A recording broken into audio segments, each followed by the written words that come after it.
content mo ngayon? Nag-iisip nga ako ngayon kung anong content Uy! Andito pala si Mentor Doc Art kasi Monday ngayon merong mentoring. Alam ko, nasa VIP siya. Tara!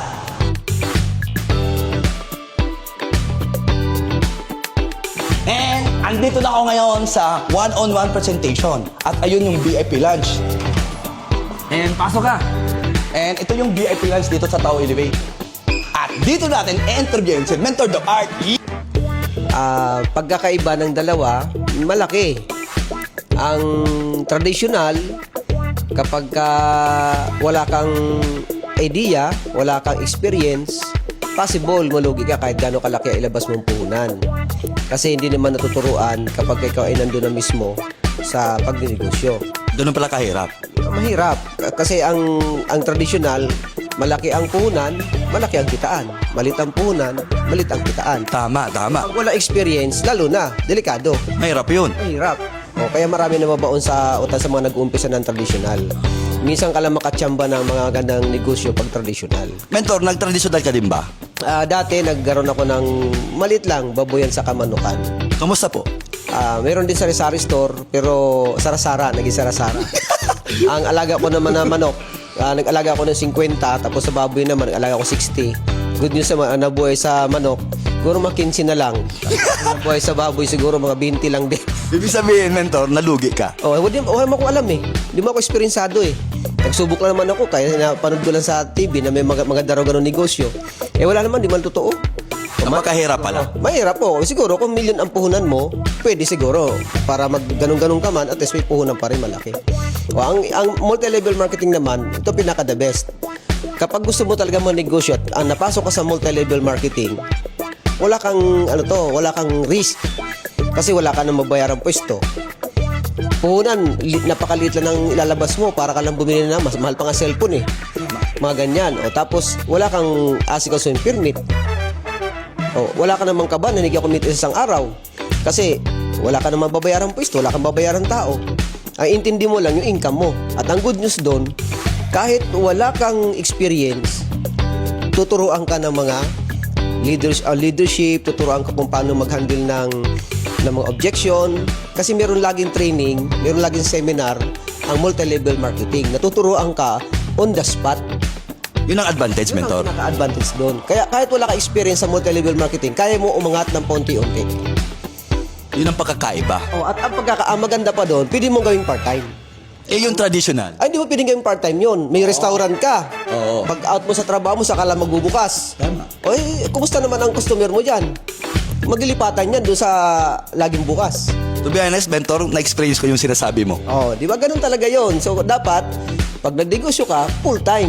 Pag traditional, ang kagandahan sa multi-level marketing, pwede mong gawing part-time hanggang sa makalipat ka from employee to business. Yun ang pinakamaganda doon sa multi-level marketing. And the best ang network marketing or multi-level marketing. Kasi ako, wala naman akong alam din.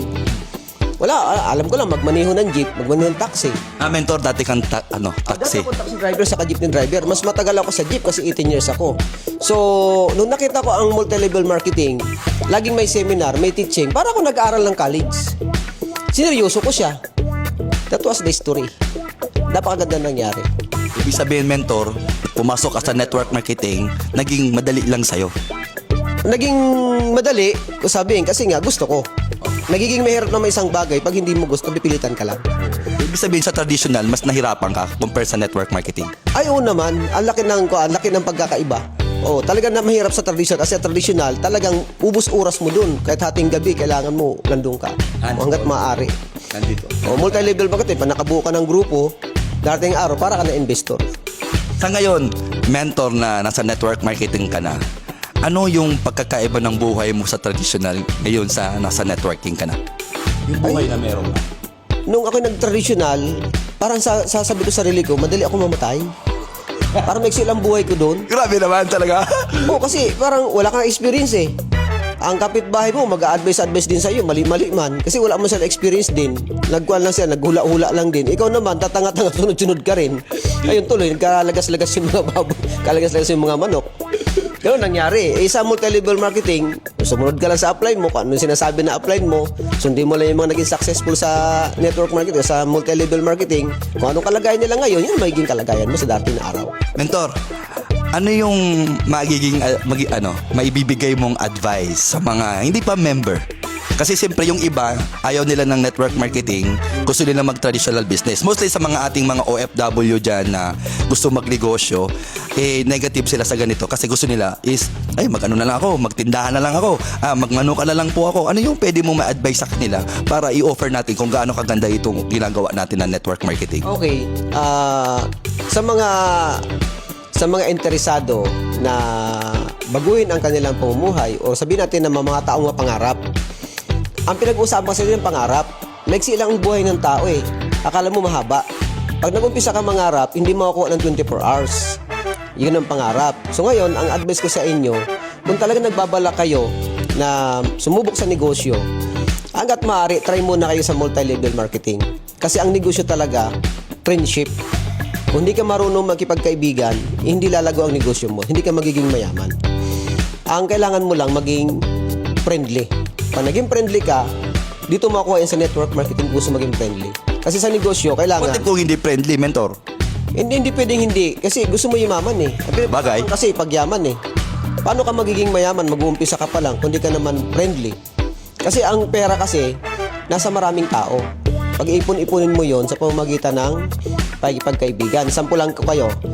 1 milyon ang kaibigan mo. Friend mo. 1 milyon. Umarbor ka na ng piso. Magkano pera mo agad ngayon?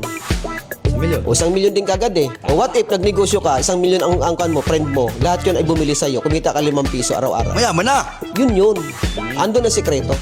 Ay kung hindi ka friendly, paano ka magiging mayaman? Ang tao, chismoso. Pag nakitaan ka na hindi maganda, chismis sa iba yan. Pag nakitaan ka na maganda, chismis rin sa iba. Anong gusto mo? I-chismis ka na ng maganda, maayos ka. So, dadaming kaibigan mo. Pag daming kaibigan mo, doon ka nagyayaman.